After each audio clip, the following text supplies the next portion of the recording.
The conference room at Sterling Manufacturing headquarters smelled like expensive coffee and older money. 23 family members sat around the massive oak table, all shareholders in the company my grandfather had built 50 years ago. All of them dressed in business attire that cost more than most people's monthly rent. All of them looking at me like I was a child who'd wandered into the wrong room. I was used to it. "Let's begin," Uncle Charles announced, tapping his pen against his leather portfolio. As the current CEO and my grandfather's eldest son, he ran these quarterly shareholder meetings with the enthusiasm of a man attending his own funeral. Q3 results are strong. Revenue up 12%, margins holding steady at 18%. Murmurs of approval circled the table. Aunt Patricia smiled. Cousin David nodded sagely as if he understood what any of those numbers actually meant. He'd inherited his shares, same as most people in this room. He'd never worked a day at Sterling Manufacturing in his life. Neither had I, technically. But that was about to become irrelevant. However, Uncle Charles continued, his face taking on that expression he used when delivering bad news he secretly enjoyed, "We have an opportunity. TechCore Industries has approached us about a partnership. They want to integrate our manufacturing capabilities with their distribution network." "How much investment are we talking?" Aunt Margaret asked, already pulling out her reading glasses to review the documents being passed around. "Initial capital requirement is $8 million, Uncle Charles said, "which we'll need to raise through either debt financing or additional shareholder contributions." The room erupted into discussion. Cousin Jennifer immediately started calculating her potential share. Uncle Robert was already shaking his head about debt ratios. Aunt Patricia wanted to know about returns. I raised my hand. Uncle Charles noticed me the way you might notice a mosquito, with mild irritation and the assumption it would go away on its own. "Yes, Sophie. I think we should decline the TechCore partnership," I said clearly. The room went silent. Then someone laughed. I think it was David. "I'm sorry." Uncle Charles's tone suggested I'd just proposed we manufacture products out of cheese. "The TechCore partnership," I repeated. "I think it's a bad investment. Their distribution network is overleveraged, they're facing regulatory challenges in 3 states, and their stock price has dropped 22% this quarter. Partnering with them right now would be like tying our anchor to a sinking ship." More silence. Then David laughed again, louder this time. "That's adorable," he said, not even trying to hide his condescension. "You've been reading business news. How cute."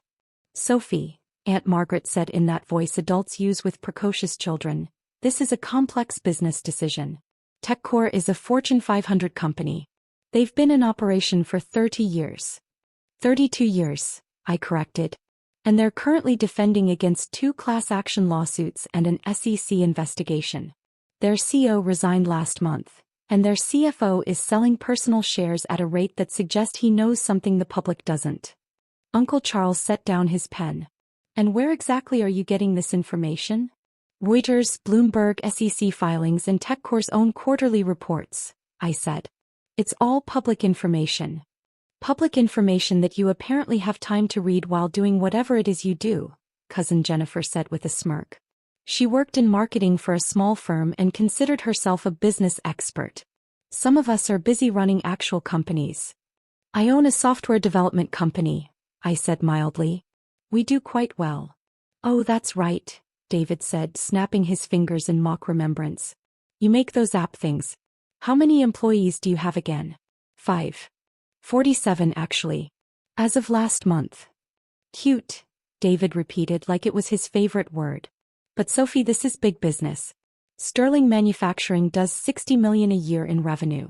We're talking about partnerships that could double that. Your little software company is sweet, but it's not exactly relevant experience for this conversation." I took a sip of my water. The glass was Waterford crystal because of course it was. Everything in this building screamed old money, trying to prove it was still relevant. "I understand your concern," I said, keeping my voice level. "But I still think we should vote against the TechCore partnership." Uncle Charles actually rolled his eyes. "Sophie, with all due respect." "Which usually means no respect at all," I interjected. "You own less than 1% of this company," he continued, ignoring my comment. "Your grandfather left you 10,000 shares when he passed. That gives you 0.4% ownership and exactly zero say in major strategic decisions. Actually, Aunt Patricia added helpfully, I think it's 0.38% ownership. Not even 0.4. The room found this hilarious. Even Uncle Robert, who usually tried to be kind to me, was smiling. So while we appreciate your input, Uncle Charles said in a tone that made clear he absolutely did not appreciate my input, the adults in the room will make this decision. All in favor of moving forward with the TechCore partnership evaluation. 22 hands went up. Everyone except me. Motion passes, Uncle Charles declared. We'll begin due diligence immediately. Wait, I said. Sophie, the vote is over, Aunt Margaret said tiredly. I'd like to propose an alternative investment strategy, I continued. Instead of the TechCore partnership, we should focus on upgrading our existing manufacturing equipment, expanding into sustainable materials and diversifying our client base. I've prepared a presentation. I pulled out my laptop. David actually groaned. Oh my God, she made a PowerPoint. This is like watching a high school student present a career day project. Sophie, Uncle Charles said, his patience clearly exhausted, we don't have time for this. Some of us have real jobs to get back to. This will take 10 minutes, I said. We don't have 10 minutes to waste on. On what? I asked, meeting his eyes. On strategic planning? On alternative perspectives? On hearing from a shareholder? On listening to someone with 0.38% ownership lecture us about business strategy, Jennifer said. No offense, Sophie, but you inherited some shares from Grandpa. That doesn't make you qualified to run this company. Neither does inheriting 30,000 shares, I pointed out. But I don't see anyone questioning your participation. Jennifer's face flushed. I have an MBA. From an online program you completed while working part-time, I said. I'm not judging.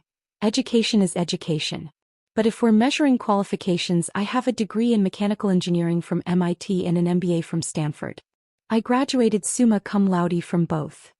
That shut them up for approximately 5 seconds. Well, good for you, David said. But again, this is big business. Real money. Not whatever you're playing with in your app company.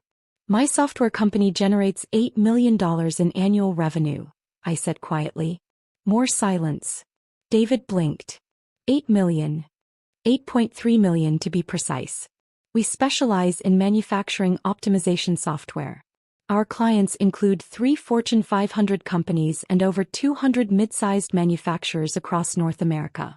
I paused. One of those clients is Sterling Manufacturing, actually. We've been providing your production monitoring system for 3 years. Uncle Charles frowned.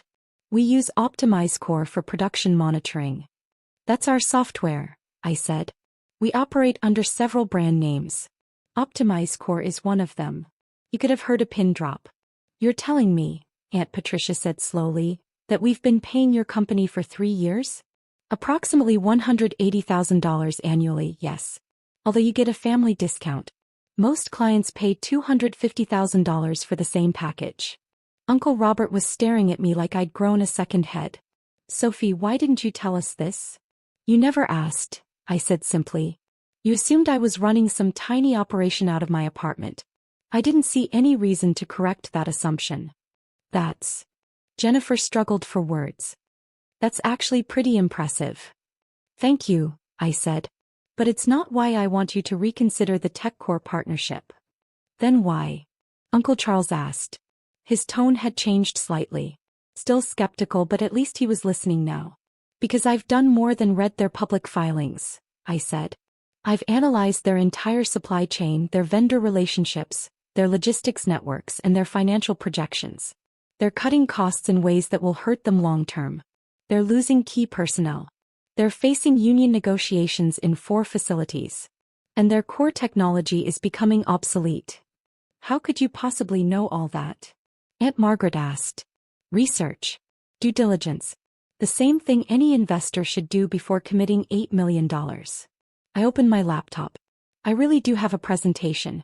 If you'll give me 10 minutes, I can show you exactly why this partnership is a mistake.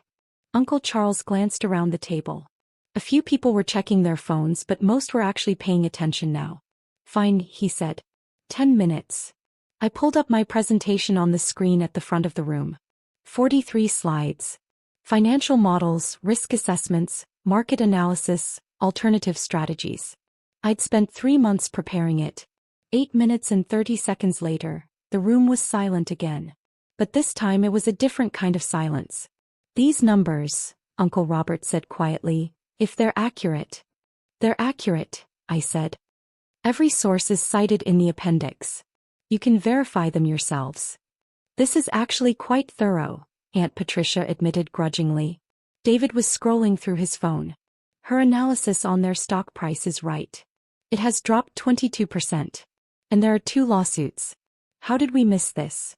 Because you didn't look, I said. Not meanly, just factually. Uncle Charles was staring at the final slide, which showed projected outcomes of the TechCore partnership versus my alternative strategy. The numbers weren't even close. Sophie, this is impressive. But we'd need significant capital to implement your alternative plan. The equipment upgrades alone would cost $5 million. $6.2 million, I corrected. But the ROI is 340% over 3 years versus 180% for the TechCore partnership, assuming their company remains stable. Which it won't. We don't have $6.2 million in liquid capital, Jennifer said. That's why we were looking at the partnership in the first place. They were going to provide initial funding. I know, I said. Which is why I'm prepared to make an investment. The room perked up. David actually leaned forward. How much are you thinking? Uncle Charles asked carefully. $10 million, I said. You could have heard a pin drop. I was getting good at creating these silences. I'm sorry, David said. Did you say $10 million? I did. You have $10 million? Jennifer's voice had gone up an octave. I have considerably more than that, I said. But $10 million is what I'm prepared to invest in Sterling Manufacturing. In exchange, I'd like to purchase additional shares and secure a seat on the board of directors.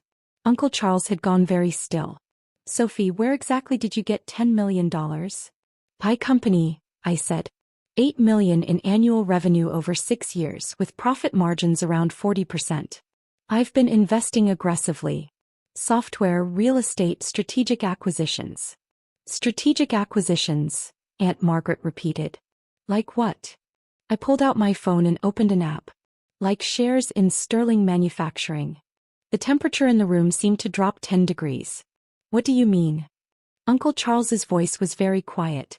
I mean that over the past 6 years, I've been quietly purchasing shares from family members who wanted to sell. Usually when someone needed cash quickly or wanted to divest, or didn't see the company as a good investment anymore. Remember when Cousin Bradley sold his shares 5 years ago to buy that boat? I bought them. When Aunt Susan sold hers to fund her daughter's wedding 3 years ago. I bought those too. I could see understanding dawning on several faces. And with it fear. How many shares? Uncle Robert asked. I swiped through my app. As of this morning, I own 1,967,000 shares of Sterling Manufacturing. The silence this time wasn't just quiet. It was the kind of absolute silence that happens when a bomb goes off and everyone is too shocked to scream. That's impossible, Uncle Charles whispered. It's not, I said. The company has 2.5 million shares total. I own approximately 78.68% of them. David's face had gone white. You own. You're saying you own the majority of the company? Controlling majority, I confirmed. By quite a significant margin. But how? Jennifer stammered. How did we not know? Because I purchased them through various investment entities and shell corporations, I explained. Sterling Capital LLC, TechBridge Holdings, West Coast Manufacturing Investments. I have 17 different entities that hold shares. None of them have my name directly attached. That's... Aunt Patricia struggled for words. That's manipulative. It's strategic, I corrected. And perfectly legal. Every purchase was fair market value. Every transaction was properly documented. I didn't manipulate anything. I just didn't announce what I was doing. Uncle Charles had finally found his voice again. Do you have any idea what this means? Yes, I said. It means that despite what you said earlier, I'm not a shareholder with 0.38% ownership and zero say. I'm the majority shareholder with 78% ownership and controlling interest. Which means that vote you just held about the TechCore partnership. It doesn't matter. Because I can override it. The room erupted. Everyone started talking at once. Aunt Margaret was on her phone, presumably calling a lawyer. David looked like he might be sick. Jennifer kept saying, "This can't be real," over and over. Uncle Charles stood up, his face red. "You can't do this." "I already did it," I said calmly. "You manipulated us. You lied." "I never lied," I said. "You asked me how many shares Grandpa left me. 10,000. That was the truth. You never asked if I'd purchased more. You assumed I hadn't because you assumed I couldn't afford to. That's not my fault." "This is corporate espionage," Aunt Patricia declared. "It's really not," I said. "Every share was purchased through open market transactions or private sales where the seller knew exactly what they were selling. Nobody was deceived. You all just didn't pay attention." Uncle Robert was the first to calm down. He'd always been the smartest one in the family. "Sophie, what do you want?" "I want what I've wanted all along," I said. "To stop the TechCore partnership and implement a real growth strategy. To modernize our equipment. To expand into sustainable manufacturing. To turn Sterling Manufacturing into something Grandpa would actually be proud of." "By taking it over?" Uncle Charles's voice was bitter. "By saving it," I corrected. "Uncle Charles, you're a decent CEO, but you're cautious to a fault. You've been running the company the same way for 15 years. Revenue is flat. Margins are shrinking. We're slowly being left behind by competitors who are innovating while we're stagnating. Our revenue is up 12% this year," he protested. "Because of inflation and price increases, not actual growth," I said. "Unit volume is down 8%. Customer satisfaction is down. Employee retention is down. We're dying slowly, and you're celebrating because we're dying slower than last year." The truth of it hung in the air. Several people looked uncomfortable because they knew I was right. "So what now?" Jennifer asked. "You're the majority shareholder. You could fire all of us tomorrow." "I could," I agreed. "But I won't. Most of you aren't actively involved in running the company anyway. You're just shareholders collecting dividends. That doesn't change. What changes is the direction of the company and who's making the strategic decisions." "Meaning you," David said. "Meaning me," I confirmed. "And Uncle Charles, if he's willing to work with me instead of fighting me. And anyone else who wants to actually contribute instead of just showing up to quarterly meetings to complain." I pulled up another slide on my laptop. "Here's what I'm proposing. I invest $10 million immediately. We decline the TechCore partnership. We implement the modernization plan I've outlined. We expand into sustainable manufacturing, which is going to be huge in the next 5 years. We diversify our client base. And we aim for revenue of $100 million within 3 years." "That's a 67% increase," Aunt Margaret said faintly. 66.7%, I said. "Yes. It's ambitious. But it's achievable with the right strategy." "And what happens to us?" Uncle Charles asked quietly. I met his eyes. "That depends on you.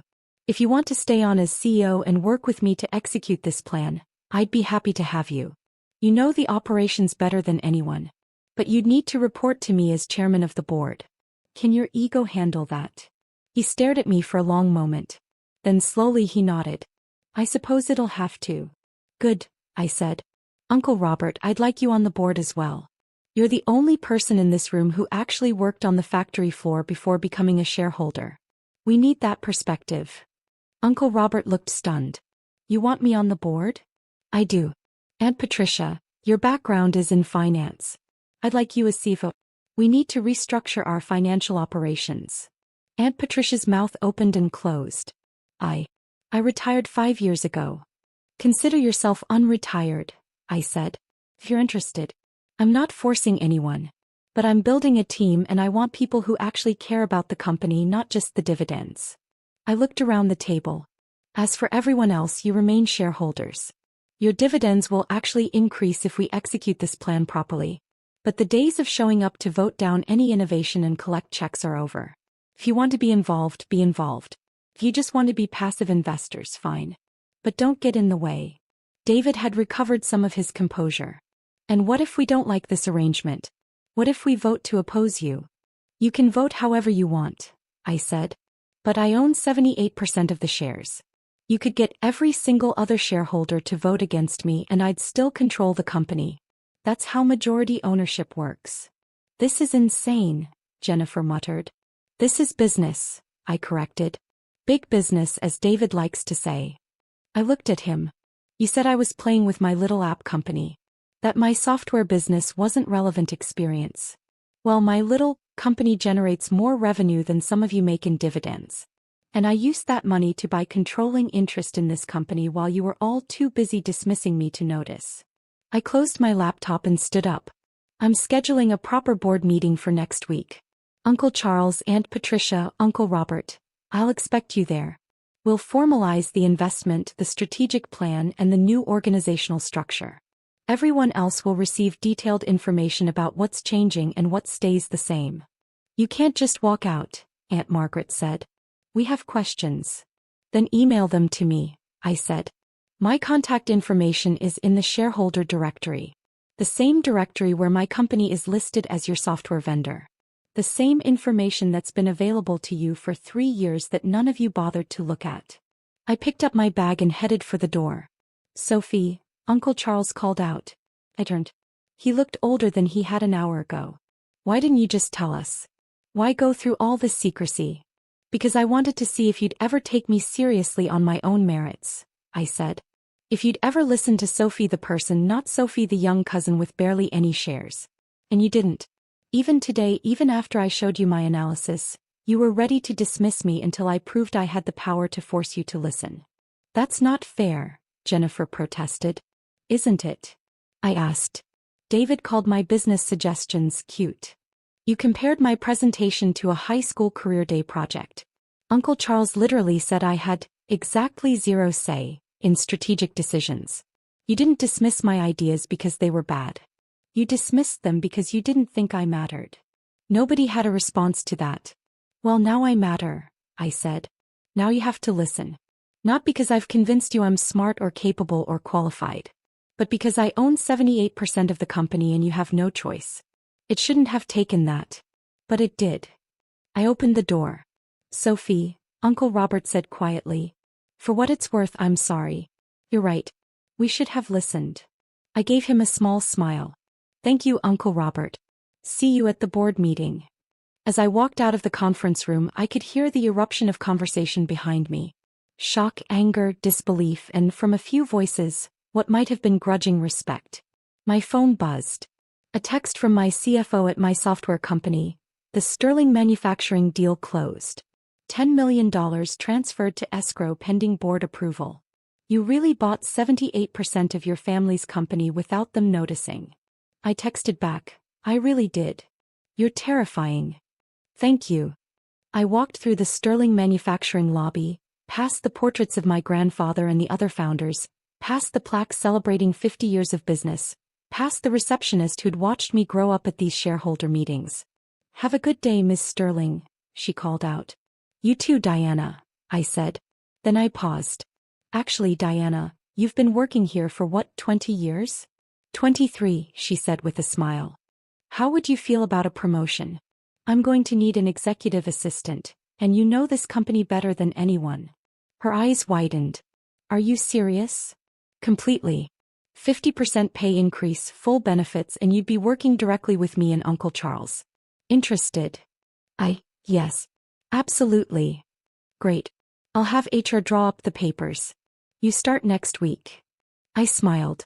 Fair warning, things are about to change around here. I heard the shouting from the conference room, she admitted. The whole building heard it. Good, I said. Let them talk. As I drove away from Sterling Manufacturing, I pulled up my shareholder app one more time. The notification was still there. Majority holder requests emergency vote.